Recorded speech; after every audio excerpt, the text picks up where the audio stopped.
สวัสดีค่ะยินดีต้อนรับเข้าสู่ช่องนันเทคกันที่เพลนะคะช่องที่มีทั้งรีวิวเครื่องเขียนแชร์ชัดไอเดียของ Cookies Scrapbooking Journal Planner Started with me Uncle Lifestyle วันนี้มีของมารีวิวค่ะ นี่คือศึกของเอเลี่ยนปะทะไพลอตไม่ใช่ล้อเล่น นี่เป็นการรีวิวปากกาเจลสัญชาติญี่ปุ่นกันค่ะ ถ้าใครติดตาม IG ของนวานนะคะ Anante_pp ก็จะเห็นมันว่าใครลงสตอรี่ว่านวานเพิ่งถอยน้องตัวนี้มาประมาณเดือนหนึ่งแล้วนะคะเดี๋ยวจะมารีวิวก็เนี่ยมาตามสัญญาแล้วแต่ว่าทำไมต้องเอาน้องเอเลี่ยนมาเพราะว่าในคอน้องเอเลี่ยนมีนี่ยูนิบอลวันอยู่ในนี้ด้วยจ้ะในนี้นอกจากน้องยูนิบอลวันมีน้องควอนตัมดอลลี่ไดจิรู้สึกว่ามันแอบดิฟได้นิดนึงฉะนั้นวันนี้ขอให้ทุกคนได้กดไลค์รัวๆตอนนี้นะครับกดไลค์ทีเดียวก่อนนะคะเพราะถ้ารวมปุ๊บจะกลายเป็นอันไลค์กดไลค์ขึ้น1 ทีนะคะแล้วแชร์ประชาชนรับทราบว่าน้ำหวานจะรีวิวศึกประชันปากกา3 รุ่นในคลิปเดียวเลยล่ะนี่รู้สึกพลังล้นๆไหมคะวันนี้นอนพอมาค่ะสนุกกันค่ะเย้โอเคทุกคนเข้ากันมาเลยค่ะเริ่มจากน้องคนนี้ก่อนนะคะนี่คือ Palette Juice Up หัว 0.4 สีพาสเทลค่ะตัว Palette Juice Up จะมีอยู่3เฉดสีด้วยกันเฉดสีแรกคือพวกตัวด้ามดำแบบนี้นะคะจะเป็นสีธรรมดาประเภทสีดำสีน้ำเงินสีแดงอะไรเงี้ยสีเพลนๆที่คุณได้ใช้ทุกวันทั่วไปอีกรุ่นหนึ่งนะคะคือรุ่นสีเมทัลลิกค่ะมีประกายมุกหน่อยพวกสีเพลนที่ไม่อะไรมากก็คือสีดำคือสีดำนี่แหละค่ะแต่ถ้าตัวไหนก็ตามที่เป็นแท่งเงินแบบนี้นะคะสีแบบมีความเงินอยู่ข้างในนิดนึงมาให้ดูใกล้ๆประกายมุกผสมอยู่ในเนื้อนะไม่ใช่แบบกากเพชรโป้งป้างมาถึงกระแทกตา Juice กับ Juice Up มันจะต่างกันที่หัวปากกาค่ะคือ Juice Up เขามีเทคโนโลยีทำให้ปากกาตัวเนี้ยเส้นเล็กเขียนลื่นกว่าปกติอีกอะตัวนี้คือ Palette Juice เฉยๆนะคะก็จะเป็นเหมือนทรงกลวยทั่วไปนะคะแล้วตัวนี้คือ Juice Up คุณจะเห็นว่าตรงปลายเนี่ยน้องจะมีตุ้มเล็กๆอยู่เห็นปะทำให้เส้นคมกว่าแล้วก็เขียนลื่นกว่าเยอะมากๆเลยค่ะใน1 ชุดที่มานะคะเขาจะมีหมด6 สีดู Juice Up สีเขียวก่อนจะเห็นได้ว่าวันนี้นะคะกระดาษที่นวานใช้กระดาษถนอมสายตาเนื้อค่อนข้างหยาบค่ะเนื่องจากว่า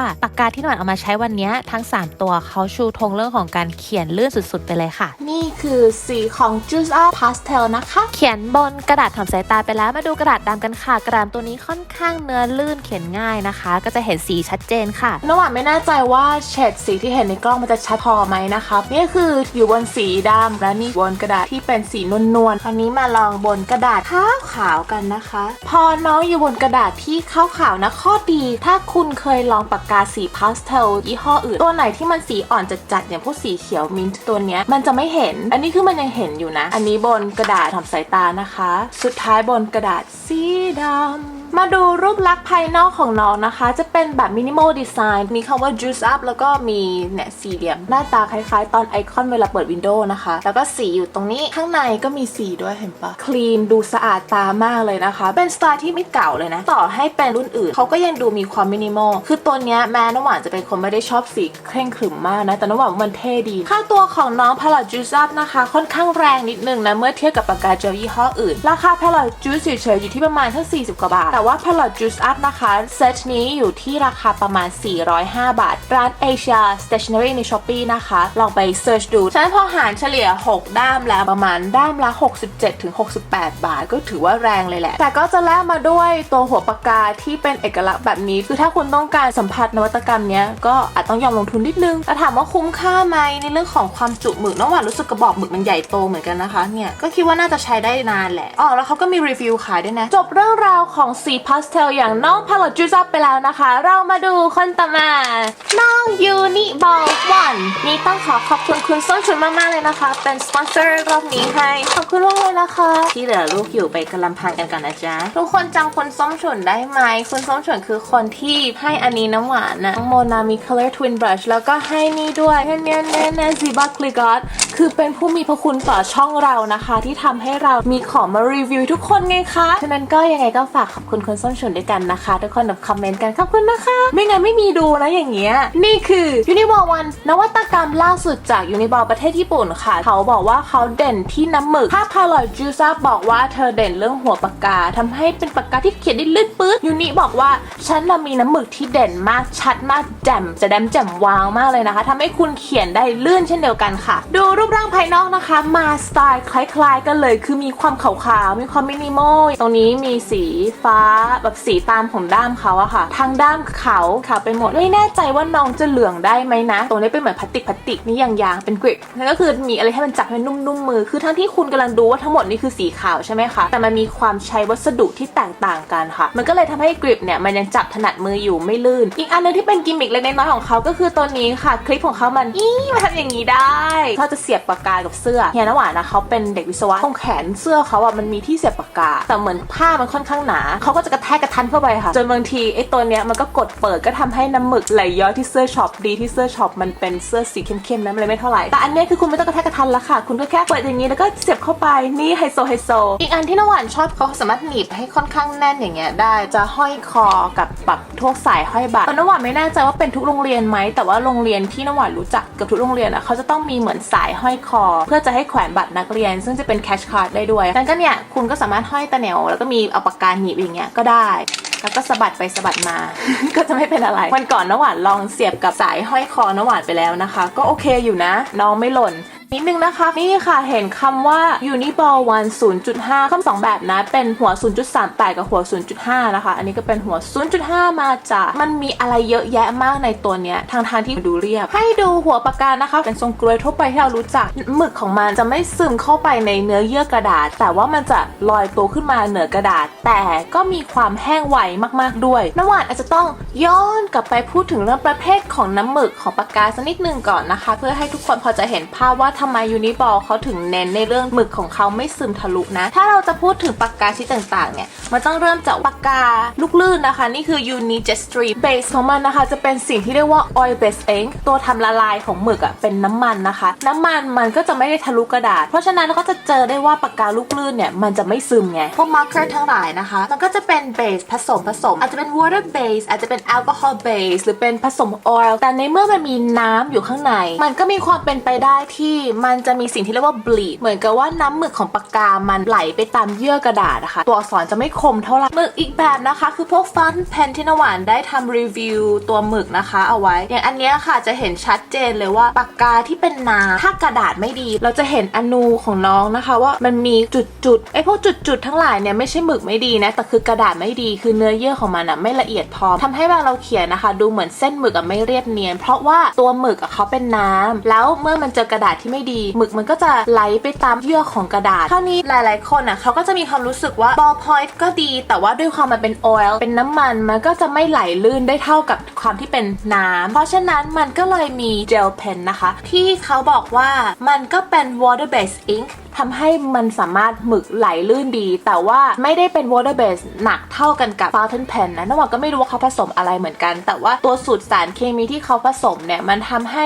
องค์ประกอบส่วนใหญ่ของน้ำหมึกยังเป็นน้ำอยู่แต่ข้อเสียของมันก็คือด้วยความมันยังเป็นน้ำอยู่ไงมันก็ยังมีความสามารถที่จะไหลไปตามร่องต่างๆทำให้เจลเพนบางตัวเนี่ยมันยังทะลุ Pentel Hybrid อย่างเงี้ยค่ะคือทะลุเพราะว่าส่วนประกอบที่เป็นน้ำของเขามันทำให้ดูดแล้วก็เกิดอาการทะลุแบบนี้ได้นะคะหรือแม้แต่น้องซากุระโกลด์ทั้งหลายก็ทะลุกระจุยเลยจ้ะมันเป็นข้อเสียของเจลเพนโดยทั่วไปแต่ว่าหลังจากนั้นเขาก็มีการพัฒนาลดความทะลุต่อให้น้ำหวานฝนแถวๆนี้นะคะอันนี้คือ Pilot Juice Up นะคะมันจะเป็นสิ่งที่เรียกว่า Ghost คุณเห็นรอยของมันเพราะกระดาษของมันอาจจะไม่ได้หนามากนะคะแต่ว่ามันจะไม่ทะลุหมึกออกมาแบบนี้ด้วยความที่ตัวเจลเพนหมึกมันไม่ซึมทะลุมันก็เลยมีปัญหาต่อมาหมึกมันไม่ได้เกาะเข้าไปในกระดาษมากนะก็ทำให้ทุกคนจะเจอปัญหาว่าถ้าใช้ปากกาเจลป้ายไฮไลท์แล้วมันเลอะอะค่ะหรือบางทีเนี่ยคนมือซ้ายเขียนไปเลอะทั้งมือแต่ว่า Uniball 1เนี่ยเขาบอกว่าเขาแก้ปัญหาได้แล้วหมึกมันจะไหลเยอะจะเข้มชัดกว่าปกติจะสีสดมากๆเลยแต่ว่าแห้งไวฉะนั้นใครเขียนมือซ้ายก็ร้องชโยโหฮิ้วได้เลยค่ะดูในเว็บของที่ญี่ปุ่นเขาบอกว่ามันมี20สีนะน้ำหวานจะสวอชด้วยมือซ้ายนะคะเพราะว่าในเมื่อเขาทำนวัตกรรมนี้มาเพื่อ lefties ด้วยน้ำหวานก็จะให้เกียรติกับผู้ที่คิดมานะคะ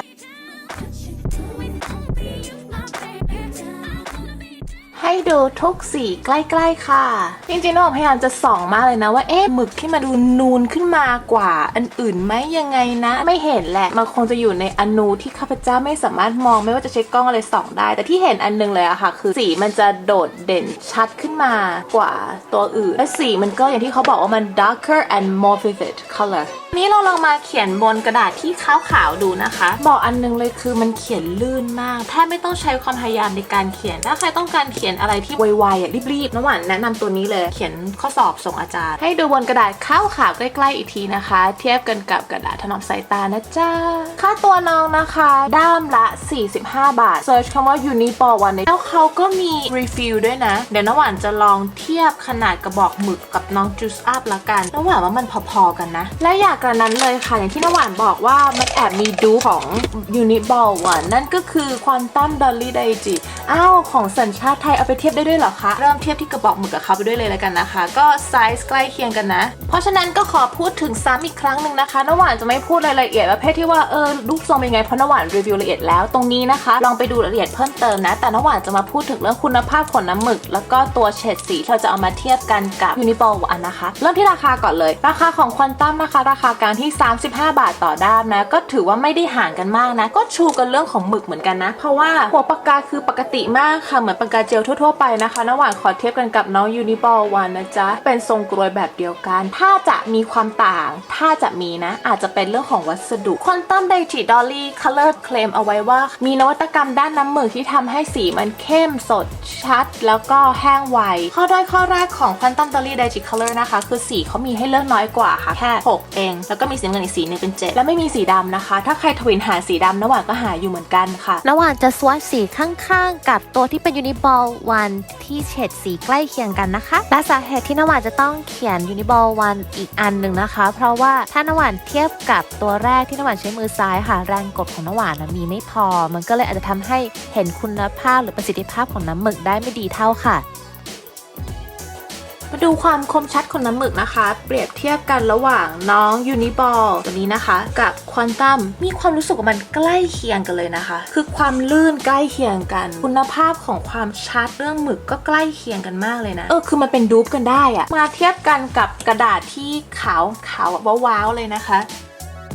และน้ำหวานเสียใจที่จะบอกอันหนึ่งว่าความจริงแล้วหัวปากกาค่ะที่มันมีความเข้มแบบน้ำหมึกไหลลื่นดียูนี้แอบทำได้ดีไม่เท่าเฮ้ยเสียใจ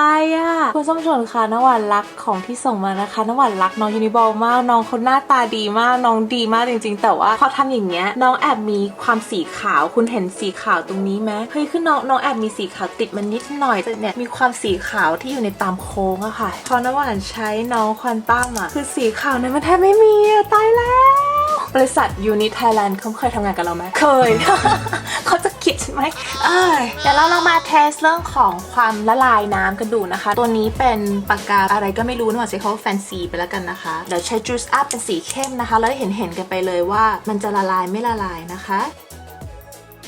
เสร็จแล้วน้ำหวานจะใช้ไฮไลท์นะคะในการปาดฝนหมึกปุ๊บปัดปั๊บ Uniball ถือว่าทำได้ดีกว่าควอนตัมนิดนึงนะน้ำหวานทำเป็นรอยเอาไว้นิดนึงแล้วกันนะคะของแฟนซีมันมาถึงจุดนี้ของ Juice Up ถึงจุดนี้ Uniball นะคะถึงจุดนี้แล้วก็ควอนตัมถึงจุดนี้คราวนี้เราลองเขียนทั่วไปดูถ้าเราเขียนนะคะหมึกที่มันออกมามันจะไม่เยอะหนักเท่ากันกับเวลาฝนเอาละลองปาดดูนะคะถ้าเขียนธรรมดานะคะน้องปากกาแฟนซีมีเยิ้มๆตามมาถึงจุดนี้ถ้าเรา Juice Up สู้ไม่ได้นะงั้น Uniball ไม่มีเยิ้มเลยแบบแม้แต่นิดเดียวของควอนตัมนะคะมีนิดหน่อยข้างบนนี้นะคะน้ำหวานทิ้งไว้สักพักหนึ่งแล้วถ้าลองดูว่าถ้าเราทิ้งไว้นานๆจะเป็นยังไงนะต่อให้ทิ้งไว้นานนะคะแฟนซีก็ไปนะคะจะมีรอยฟุ้งๆของหมึก Juice Up พอทิ้งไว้นานผ่านนะไม่เป็นไรปึก Uniball นี่ไม่มีปัญหาเลยควอนตัมทิ้งไว้นานๆไม่เป็นไรมาสรุปมหากาพย์ศึกปะทะระหว่างควอนตัมจากพี่ไทยเรานะคะน้อง Uniball วันนะคะแล้วก็ Palette Juice Up ดีกว่าเรื่องแรกราคาโอ้โห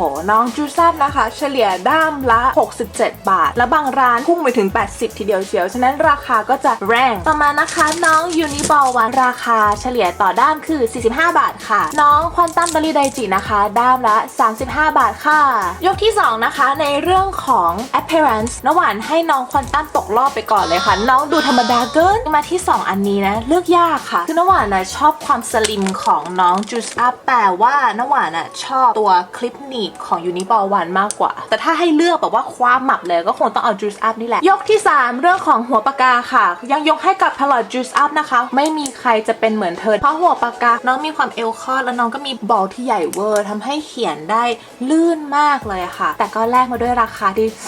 มากกว่าชาวบ้าน2เท่าทีเดียวเชียวยกที่4นะคะน้ำหมึกค่ะด้วยความที่ Juice Up เขาเป็นสีพาสเทลมันก็เลยเหมือนเราจะไม่สามารถจะวัดได้ว่าตัวไหนมันสีเข้มกว่ากันเพราะว่าสีพาสเทลมันก็ต้องมีสีผสมขาวๆอยู่แล้วใช่ไหมเมื่อเทียบกับ2คนนี้แล้ว